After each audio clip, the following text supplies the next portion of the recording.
teman-teman semua. Sebelumnya, perkenalkan nama saya Anastasia Tenisha Go. Saya dari kelas 9B. Pada kesempatan kali ini, saya ingin mempresentasikan hasil percobaan saya mengenai hukum Archimedes telur, yaitu mengapung, melayang, dan tenggelam. Yang pertama, kita akan masuk ke latar belakang.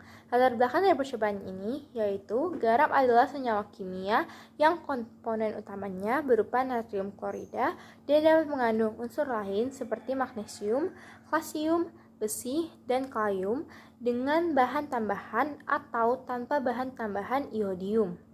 Telur adalah salah satu sumber protein hewani yang memiliki rasa yang lezat, mudah dicerna, dan bergizi tinggi. Telur dapat dimanfaatkan sebagai lauk, bahan pencampur berbagai makanan, tepung telur, obat, dan lain sebagainya. Sedangkan apa bunyi hukum Archimedes? Bunyi dari hukum Archimedes yaitu sebuah benda dicelupkan pada zat cair, maka benda tersebut akan mendapatkan gaya ke atas atau gaya apung sebesar berat zat yang dipindahkan. Salah satu hukum Archimedes yaitu melayang, terapung, dan tenggelam adalah percobaan telur yang dimasukkan ke dalam larutan air dan garam. Yang kedua yaitu rumusan masalah. Rumusan masalah dalam percobaan ini adalah yang pertama, bagaimana hubungan antara massa jenis cat air dan gaya ke atas, dan yang kedua, bagaimana peristiwa melayang, terapung, dan tenggelam dapat terjadi. Yang ketiga yaitu tujuan dari praktikum ini. Nah, tujuan dari praktikum ini adalah untuk membuktikan peristiwa melayang, terapung, dan tenggelam, dan apa pengaruh garam dalam peristiwa itu. Selanjutnya, kita akan masuk ke landasan teori. Hukum Archimedes ini pertama kali dicetuskan oleh seorang ilmuwan terkemuka dari Yunani pada tahun 287 sampai 212 sebelum Masehi, bernama Archimedes. Archimedes ini adalah seorang ilmuwan yang menguasai berbagai macam bidang ilmu pengetahuan, mulai dari matematika, fisika, teknik, astronomis, dan filsafat.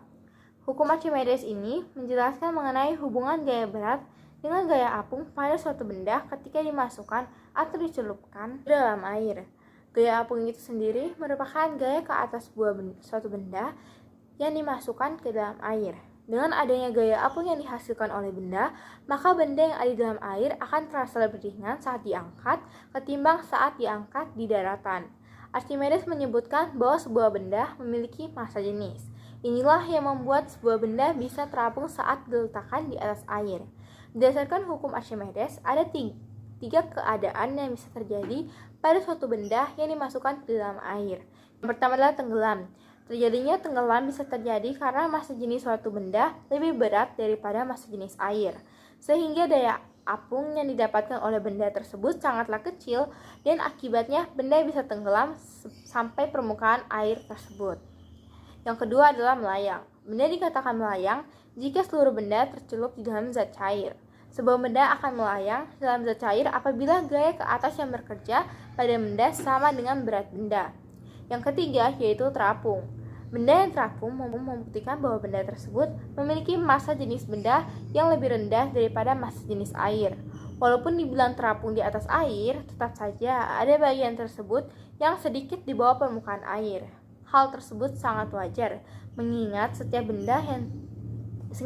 benda tetap memiliki massa jenis, sehingga dapat ditemui benda yang terapung seperempat atau bahkan setengahnya saja. Yang pertama, kita akan masuk ke alat dan bahan. Alat dan bahan yang diperlukan adalah sendok, garam, 3 buah gelas plastik, 3 buah telur, dan air putih. Langkah yang pertama, siapkan 3 gelas plastik bening.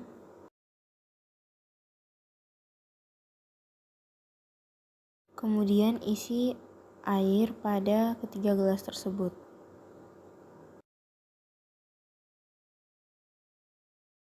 Pada gelas yang pertama, kita akan memasukkan telur dan amatilah keadaan telur tersebut. Pada gelas yang kedua, masukkan sedikit garam, lalu aduk.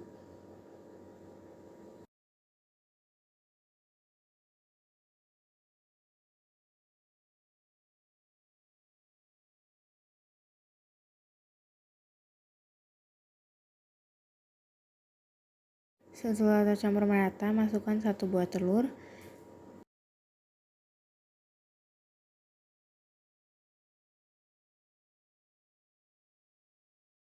Di sini saya tambahkan lagi sedikit garam.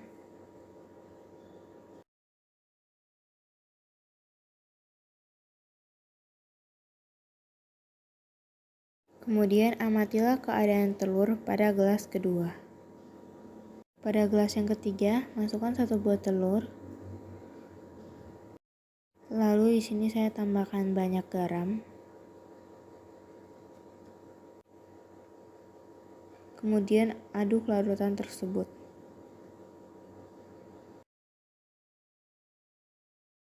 Kemudian amatilah keadaan telur pada gelas ketiga. Dapat kita lihat bahwa pada gelas yang pertama, yaitu air tanpa garam, kondisi telurnya tenggelam karena massa jenis air lebih rendah daripada massa jenis benda. Pada gelas kedua, yaitu air dengan sedikit garam, kondisi telurnya melayang karena massa jenis air sama dengan massa jenis benda. Sedangkan pada gelas ketiga, yaitu air dengan banyak garam, kondisi telurnya terapung karena massa jenis air lebih besar daripada massa jenis benda. Kesimpulan dari percobaan ini yaitu air garam memiliki massa jenis yang lebih tinggi dibandingkan air tawar. Jadi pada percobaan tersebut, gelas ketiga yang dilarutkan dengan banyak garam akan terapung karena massa jenis air lebih besar dibandingkan massa jenis benda. Maka dari itu dapat kita simpulkan bahwa semakin banyak kita memasukkan garam ke dalam air, maka massa jenis air itu akan semakin berat. Garam juga berfungsi untuk memperbesar massa jenis air. Saran dari saya untuk yang mau melakukan percobaan ini, yaitu sebaiknya pada saat mengaduk telur harus hati-hati agar telur tersebut tidak pecah. Karena jika telur tersebut pecah, percobaan tidak akan berhasil. Saran lainnya bisa memakai gelas bening agar kita dapat mengamati langsung perbedaan keadaan telur tersebut.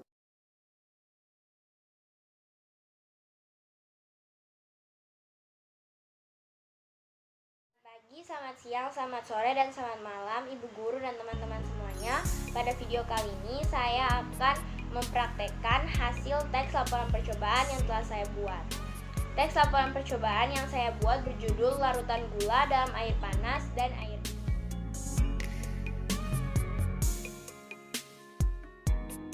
Latar belakang dari pengambilan teks ini adalah gula adalah suatu karbohidrat sederhana yang menjadi sumber energi dan komoditas perdagangan utama.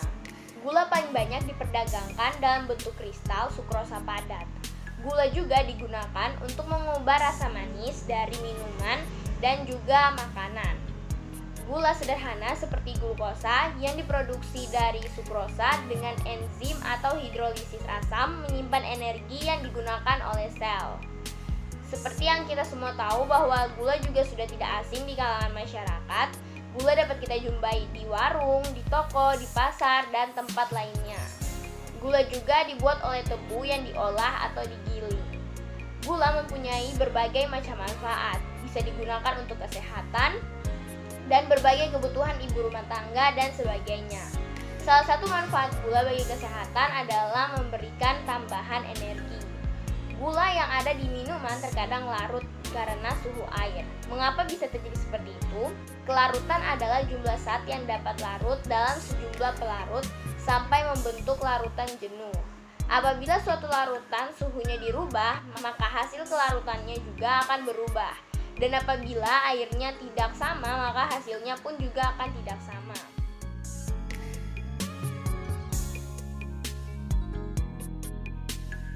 Rumusan dari teks laporan hasil percobaan ini adalah yang pertama, mengapa gula lebih mudah larut di air panas dibandingkan air dingin. Kemudian yang kedua, mengapa gula mengendap pada air dingin.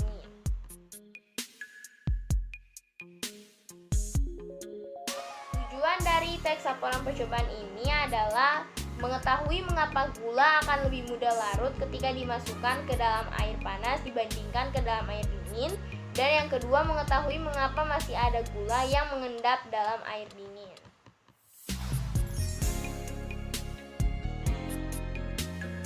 Manfaat dari percobaan ini adalah untuk menambah informasi ilmu pengetahuan alam, khususnya kimia, tentang kelarutan zat.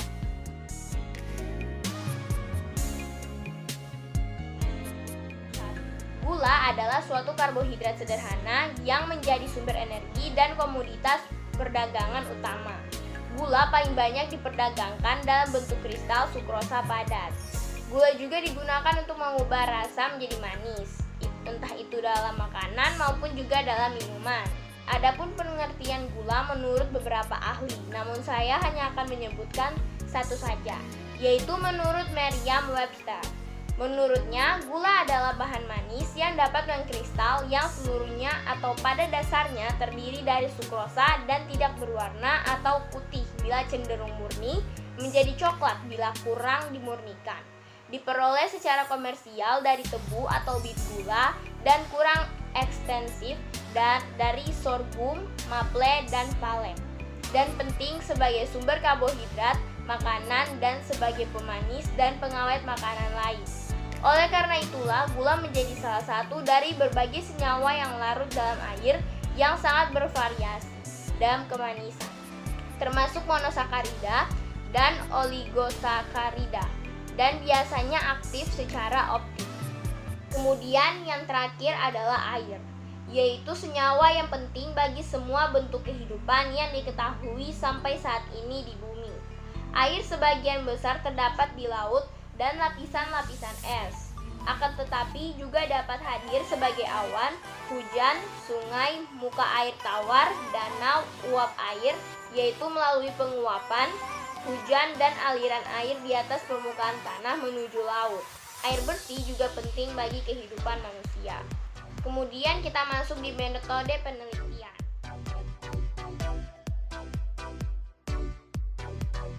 Alat yang digunakan untuk percobaan ini adalah yang pertama 2 gelas kaca bening dan yang kedua 1 sendok makan.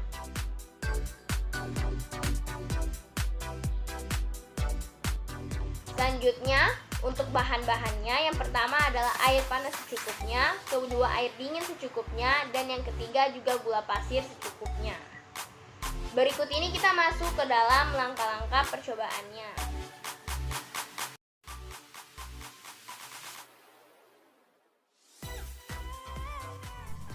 Pertama, siapkan semua alat dan bahan yang dibutuhkan.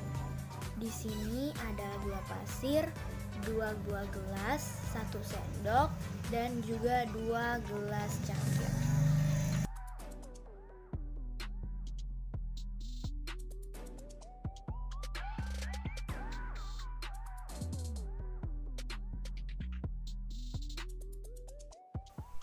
Kedua, tuangkan air dingin 1/4 ke dalam 1 gelas yang telah disediakan.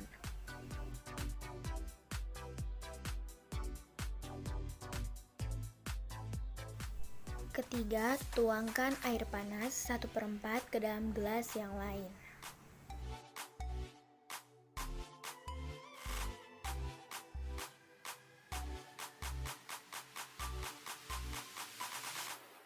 Keempat, masukkan 1 sendok makan gula pasir pada kedua gelas tersebut.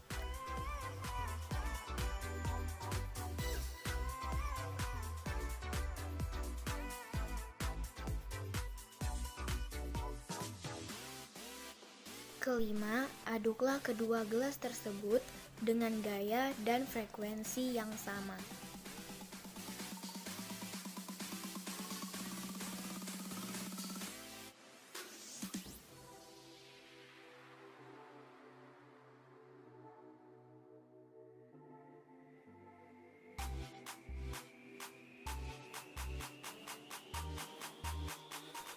Dan amatilah apa yang terjadi pada gula di dalam kedua gelas tersebut.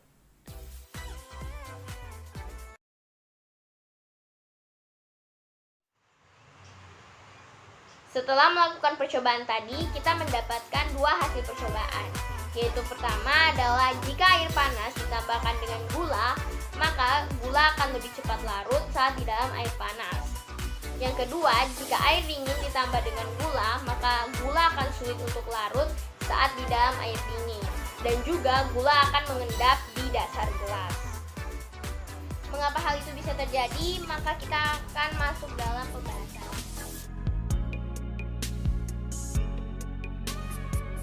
Gula adalah suatu karbohidrat sederhana yang menjadi sumber energi dan komoditas perdagangan utama. Gula adalah nama generik untuk rasa manis. Karbohidrat yang larut banyak diantaranya digunakan dalam makanan. Gula merupakan zat padat, sedangkan air adalah zat cair. Gula sebanyak 1 sendok kecil jika dimasukkan ke dalam segelas air kemudian diaduk-aduk sehingga akhirnya tidak terlihat lagi, sebenarnya gula itu tidak menghilang. Akan tetapi gula itu bercampur membentuk larutan. Gula bercampur secara homogen dengan air di dalam gelas. Proses pelarutan ini disebabkan oleh pelarut, yaitu zat yang bisa melarutkan zat lain. Dalam hal ini air merupakan pelarut yang baik. Meski air adalah pelarut yang baik, ada suhu tertentu di mana gula yang padat lebih mudah larut, yaitu pada suhu yang tinggi. Sifat kelarutan padatan dalam cairan yang akan meningkat sejalan dengan peningkatan suhu. Hal itu juga berlaku sebaliknya. Kepadatan akan semakin mudah larut dalam cairan yang memiliki suhu lebih tinggi. Selain karena efek kelarutan itu, temperatur yang tinggi berfungsi sebagai pemasok energi pelarut yang digunakan agar padatan dapat larut dalam air. Gula yang dicampurkan dengan air panas akan cepat terlarut karena suhu air yang panas meningkatkan energi kinetik rata-rata molekul gula. Energi kinetik meningkatkan vibrasi atau getaran molekul-molekul gula dan menyebabkan putusnya ikatan antara molekul tersebut. Namun, pada air dingin, gula sulit larut karena jumlah pergerakan molekul pada air dingin tidak sebanyak yang ada di air panas. Karena jumlah getaran yang terjadi juga hanya sedikit, maka hal ini kurang bisa memutuskan ikatan molekul padat yang dicampurkan pada air. Itulah mengapa gula di air dingin masih mengendap pada dasar gelas. Dan karena itu, gelas yang berisi air panas lebih cepat melarutkan gula dibandingkan gelas yang berisi air dingin. Kelarutan suatu zat juga bergantung pada suhu pelarutnya. Ini adalah hasil dari percobaan yang saya lakukan. Pada gelas pertama, ini adalah air panas yang dicampur dengan gula. Bisa dilihat bahwa tidak ada gula yang mengendap sama sekali dari bagian atas jika kita lihat. Saya pun mencoba mengambil video dari bagian bawah gelas.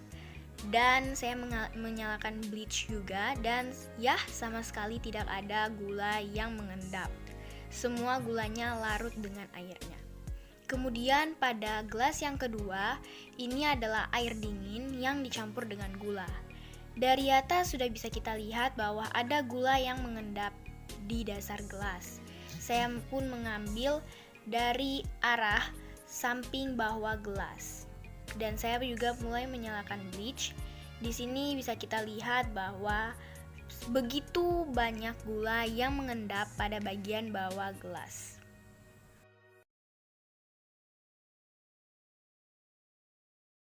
Inti dari teks laporan hasil percobaan ini adalah bahwa gula adalah suatu karbohidrat sederhana yang menjadi sumber energi dan komoditas perdagangan utama.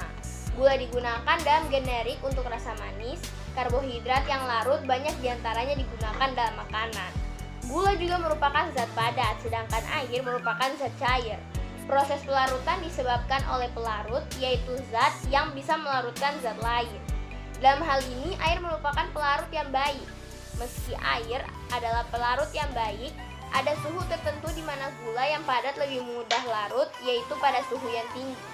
Suhu yang tinggi akan mempercepat reaksi. Oleh sebab itu, ketika gula dimasukkan ke dalam air panas, gula lebih cepat larut karena suhunya tinggi dibandingkan dengan air yang dingin. Kemudian, jika kita akan melarutkan gula, maka sebaiknya kita menggunakan air atau bahan pelarut lainnya yang memiliki suhu panas atau hangat. Karena semakin tinggi suatu pelarut, maka zat pelarut akan semakin cepat larut. Satu hal yang perlu kita ingat bahwa suhu itu betul-betul sangat menentukan larut atau tidaknya gula. Sekian dari praktek dan presentasi saya. Mohon maaf jika ada kesalahan kata atau kalimat yang tidak berkenan di hati ibu guru dan juga teman-teman. Saya mohon maaf.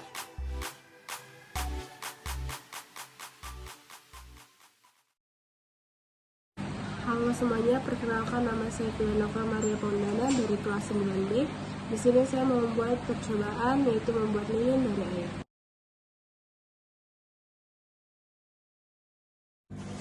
Tujuan dari dibuatnya percobaan ini yaitu yang pertama, untuk mengetahui langkah-langkah atau proses pembuatan lilin dari air. Kemudian yang kedua, untuk menjelaskan manfaat dari lilin air. Dan yang ketiga, untuk mendeskripsikan hasil pembuatan lilin dari air. Manfaat dari pembuatan lilin dari air yaitu sudah pasti sebagai alat penerangan dan menjadi alternatif pengganti lilin atau lilin darurat.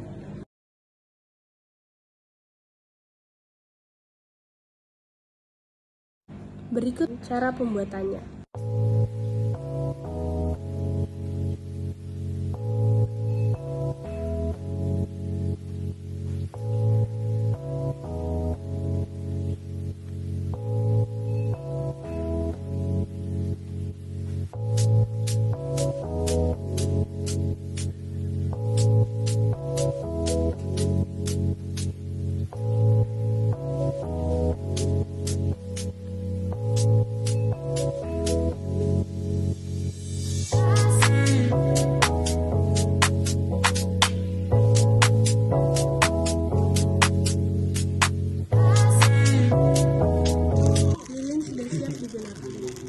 Berdasarkan hasil percobaan dapat dilihat bahwa api yang dihasilkan cukup besar untuk ukuran sebuah lilin dan dapat bertahan dalam waktu yang cukup lama. Saran saya dalam pembuatan lilin dari air ini yaitu harus lebih berhati-hati karena melibatkan api juga, dan jangan biarkan sumbu lilin itu terkena air karena bisa membuat lilin tidak menyala.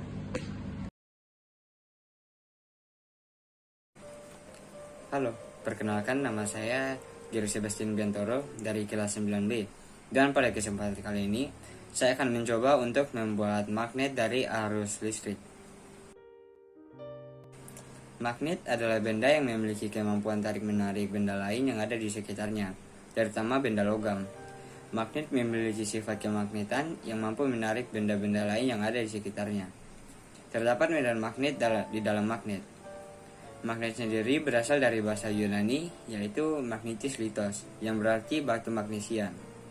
Magnet yang sering kita jumpai sekarang adalah magnet buatan. Salah satu contoh magnet buatan adalah elektromagnet yang menggunakan arus listrik. Permasalahan dari percobaan ini adalah apakah arus listrik bisa berubah menjadi gaya magnet atau tarik-menarik. Sedangkan untuk tujuannya, yang pertama, membuat magnet dengan cara mengalirkan arus listrik.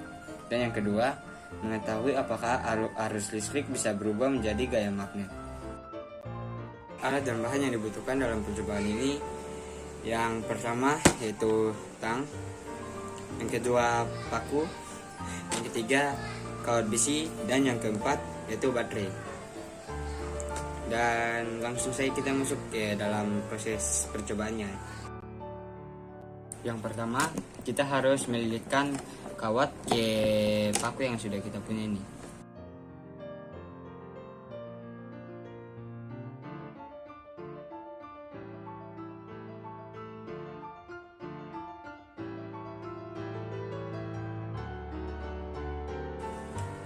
Nah, ini sudah jadi ya. Ini dalam lilitan ini ada 5 lilitan. Oke, langsung kita sambungkan ke baterai.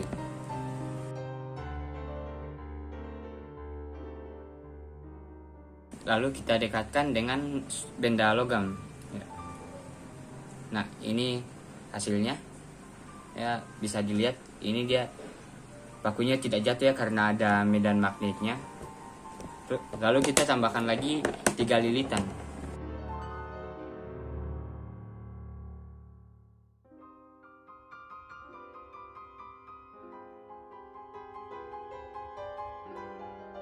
Nah, di sini sudah ada 18 lilitan ya. Lalu kita langsung sambungkan ke baterainya.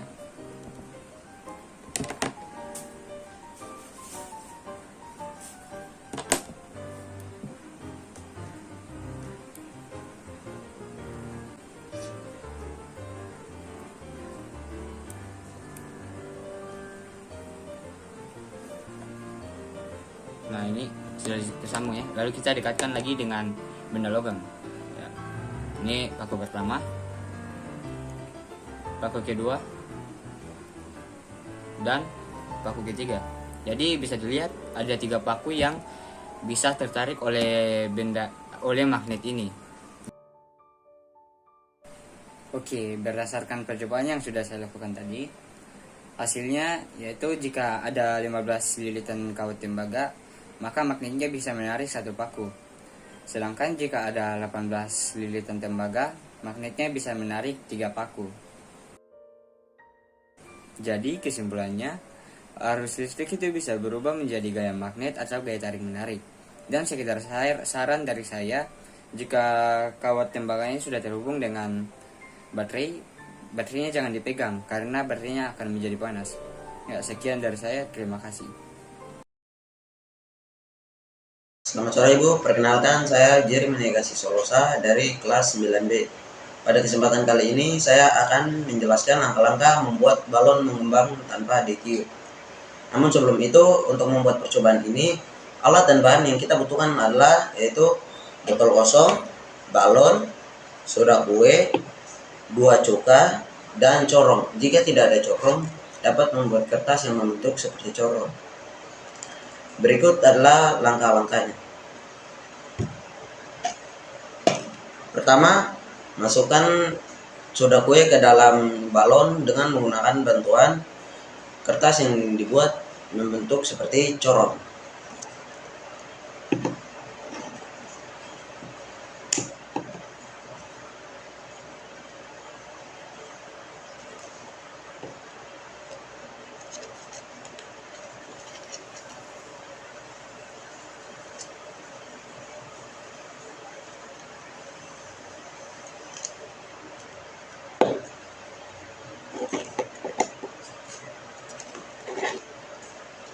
Yang kedua, masukkan cuka ke dalam botol hingga 1/3 tinggi botol.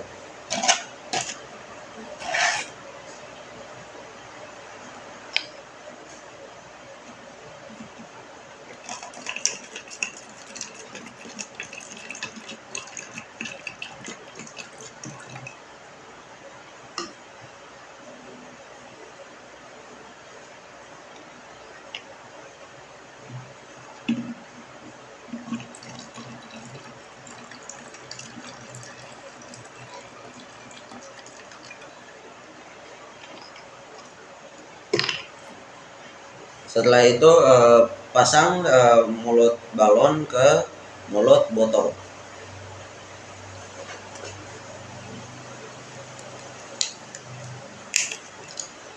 Setelah dipasang, selanjutnya kita harus mengangkat balon ini sehingga soda kue dapat masuk ke dalam botol yang berisi cuka. Seperti ini.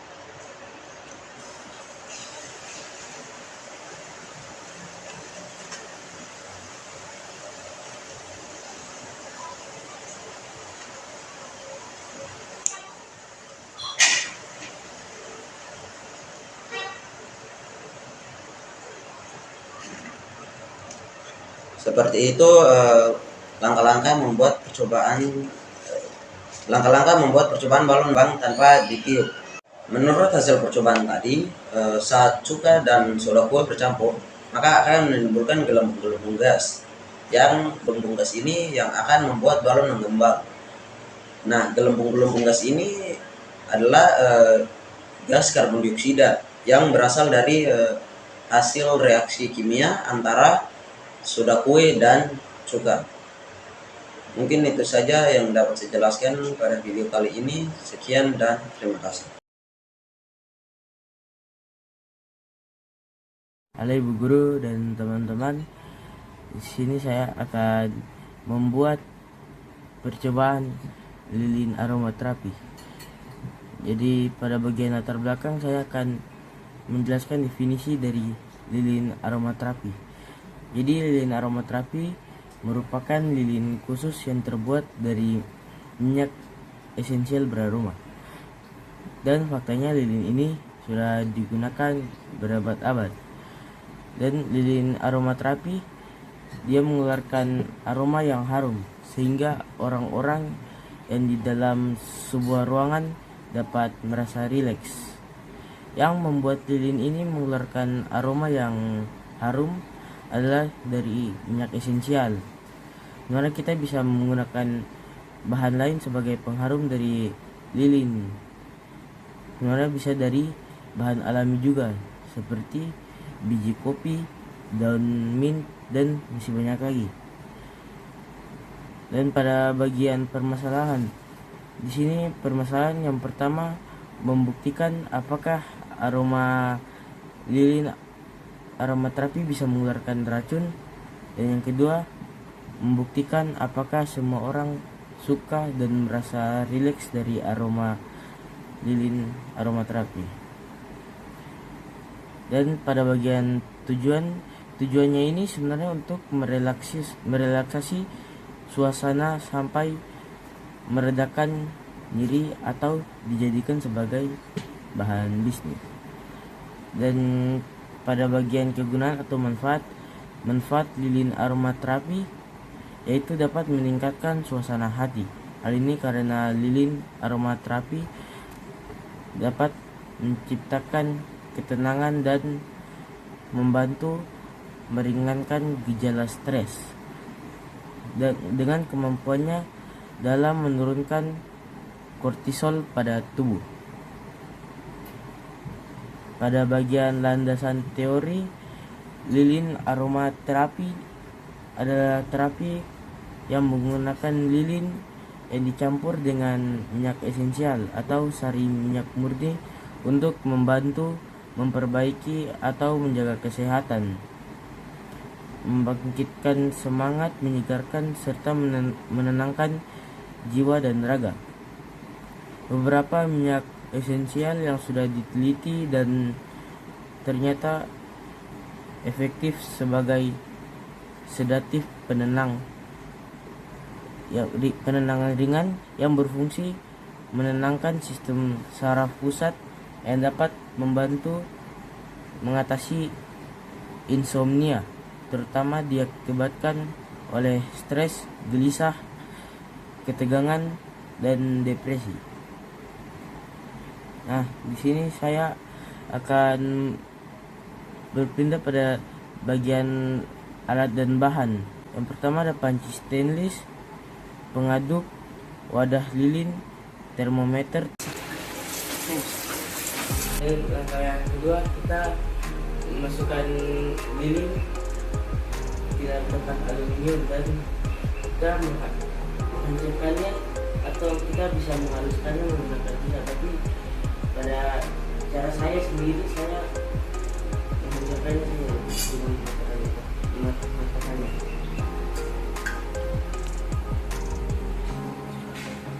Nah, langkah selanjutnya kita masukkan lilin yang tadi sudah dihancurkan, yang kita masukkan ke dalam tempat aluminium. Kita panaskan di dalam panci stainless steel. Nah, sudah tadi kita isi air.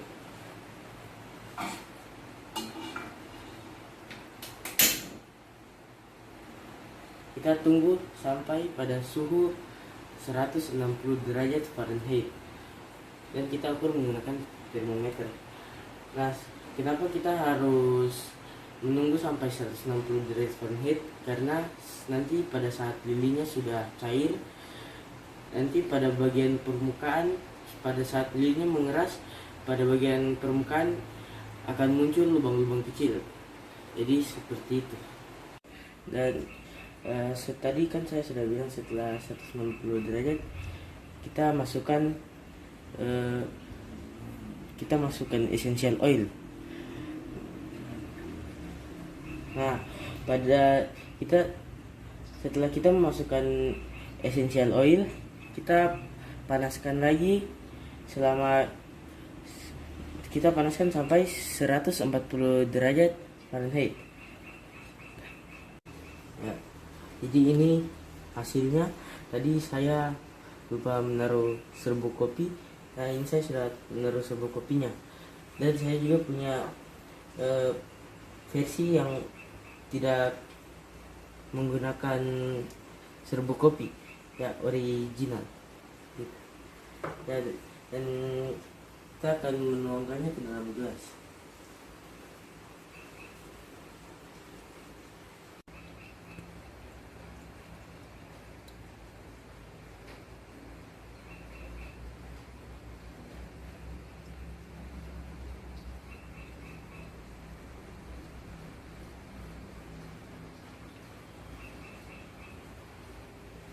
Oke.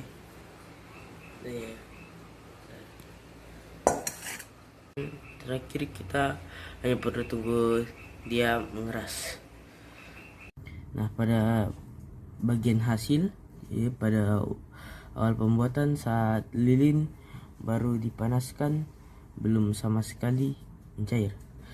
Setelah sekian lama lilin mulai perlahan mencair dan pada akhirnya seluruh lilin mencair pada suhu 160 derajat Fahrenheit. Kenapa harus suhunya 160 derajat Fahrenheit? Karena nanti akan muncul seperti lubang-lubang kecil atau bolong-bolongan kecil pada tengah lilin saat mulai mengeras. Setelah lilin itu cair, bolongan kecil pada tengah lilin saat mulai mengeras. Setelah lilin itu cair, dituangkan essential oil agar mengeluarkan aroma yang harum. Agar aroma yang dikeluarkan pas, maka takaran dari lilin harus 1 pound dan essential oil 1 ons. Tapi pada langkah kerja saya tidak memberi takaran karena saya menuangkan lilin dan essential oil. Saya hanya mengira saja karena saya tidak mengukurnya menggunakan timbangan. Saran dari saya, sebaiknya ketika mengukur suhu lilin yang masih panas jangan menggunakan termometer air raksa, karena termometer air raksa akan pecah. Sebaiknya kita menggunakan termometer yang terbuat dari stainless steel atau aluminium. Dan ketika kita ingin mengangkat panci tempat aluminium, sebaiknya kita menggunakan kain lap untuk mengangkatnya atau dengan bantuan orang tua. Landasan teori. Lava merupakan cairan magma yang keluar dari perut bumi.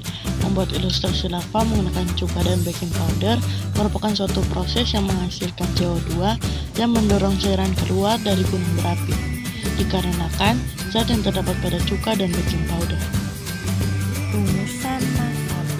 Yang pertama, bagaimana proses dan hasil pembuatan lava dari cuka dan baking powder. Yang kedua, terdapat zat apa yang terkandung dalam cuka dan baking powder.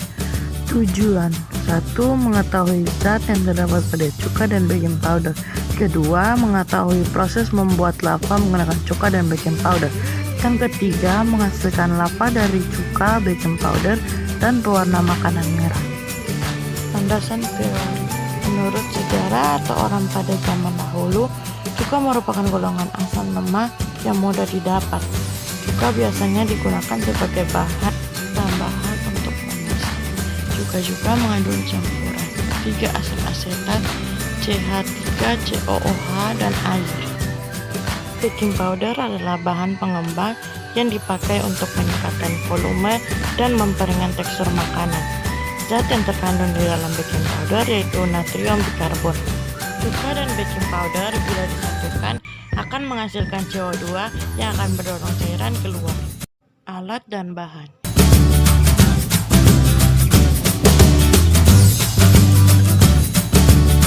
Langkah-langkah.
cairan akan meluap keluar dari gunung dan membentuk seperti lava.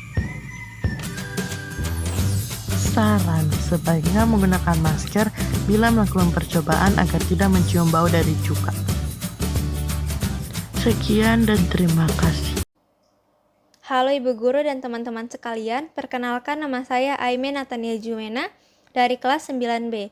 Pada kesempatan kali ini saya akan membuat video mengenai percobaan yang telah saya lakukan, yaitu mencampur larutan gula yang memiliki massa jenis berbeda. Pendahuluan. Latar belakang, massa jenis dapat diartikan sebagai kerapatan suatu zat, yaitu perbandingan antara massa zat dengan volumenya. Selain itu, pada zat yang sama dengan wujud yang berbeda memiliki massa jenis yang berbeda, dan pada zat yang berbeda tetap memiliki massa jenis yang berbeda. Larutan gula merupakan salah satu zat cair yang memiliki massa jenis. Namun, bila menambah gula pada salah satu larutan gula, akankah massa jenisnya tetap sama?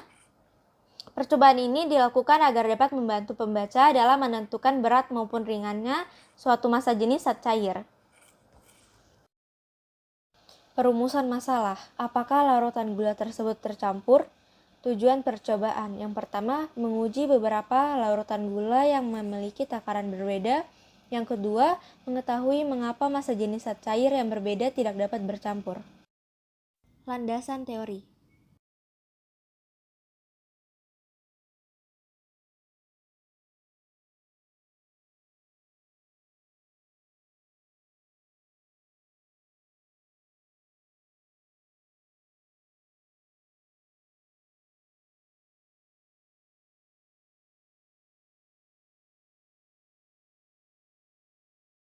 Metode penelitian.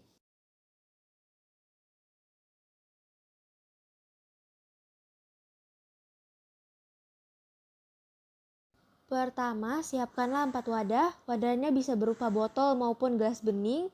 Kemudian isilah keempat wadah tersebut dengan takaran air yang sama. Setelah itu, isilah keempat wadah yang berisi air dengan 1 sendok makan gula pasir. Dapat dilihat jika kita hanya mengisi 1 sendok makan gula pasir pada masing-masing wadah yang berisi takaran air yang sama, maka bisa dikatakan massa jenis dari keempat larutan gula tersebut akan sama. Namun, bagaimana jika saya menambah 3 sendok makan gula pasir pada wadah kedua, 6 sendok makan gula pasir pada wadah ketiga, dan 9 sendok makan gula pasir pada wadah keempat? Setelah itu, campurkanlah gula dengan air pada masing-masing wadah hingga gulanya larut.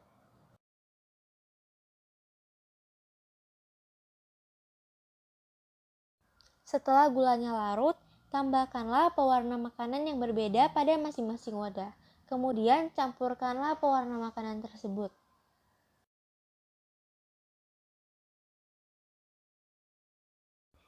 Siapkanlah 1 wadah dan sendok makan. Tuangkanlah larutan gula. Dimulai dengan larutan gula yang memiliki massa jenis terbesar hingga larutan gula yang memiliki massa jenis terkecil.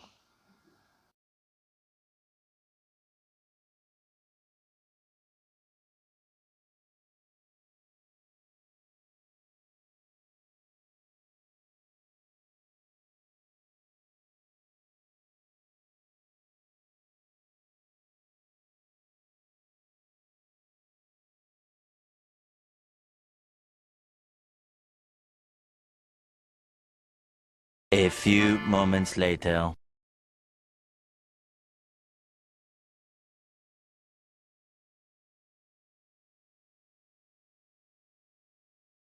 Dapat dilihat dengan jelas bahwa keempat larutan gula tersebut tidak menyatu satu sama lain.